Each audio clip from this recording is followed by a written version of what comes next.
In this, our first lecture, we're going to set up your WordPress site with everything you need before we start the customization process, starting with installing a standard WordPress theme. In the sidebar of your WordPress dashboard, select Appearance and Themes, and this will bring up the themes that you currently have installed. If you then press Add New, this will take you to the selection of themes available. The WordPress theme selector comes with a handy feature filter that allows you to select some key items that you would like in your WordPress theme. So for example, we're going to choose a 2-column theme with custom menus, custom headers, and featured images. And if we then apply those filters, we can choose from the selection of themes that contain those features.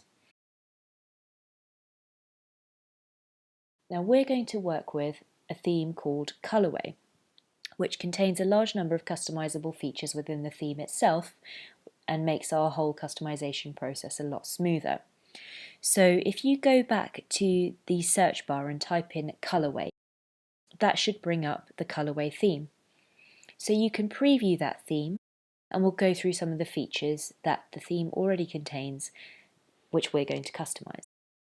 As you can see, the theme has a navigation bar with sub-navigation, a logo area, a pretty large featured image, and a heading and text area that you can also customize.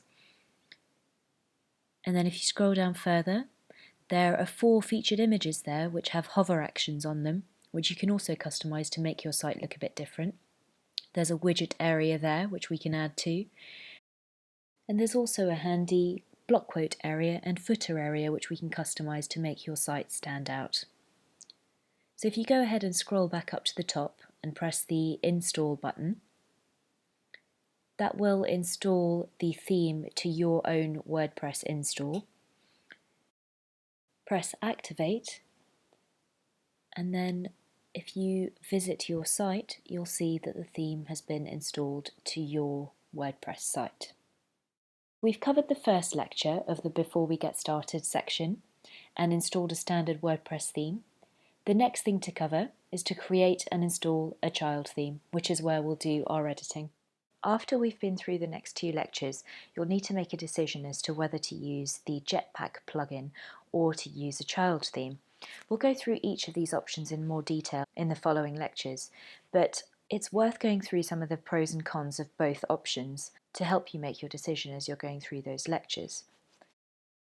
On the pro side, the Jetpack plugin benefits from simple installation. It's also got lots of other useful features included, like sharing and image carousels, as well as connecting with WordPress.com for usage stats. The child theme, on the other hand, avoids potential issues with plugin updates that might occur if using the Jetpack plugin. It also avoids potential issues with version compatibility, as plugins need to be compatible with the version of WordPress that you're using. One of the cons of the Jetpack plugin is that you also need a WordPress.com account to be able to connect the plugin to your WordPress.org site.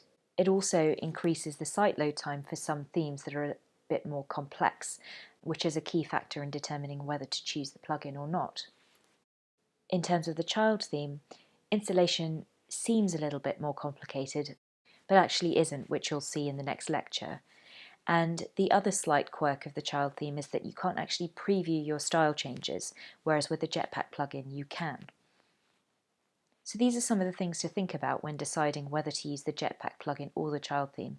There's no need to use both, but the one that you choose will have an impact on the functionality of your site and the other features that are available.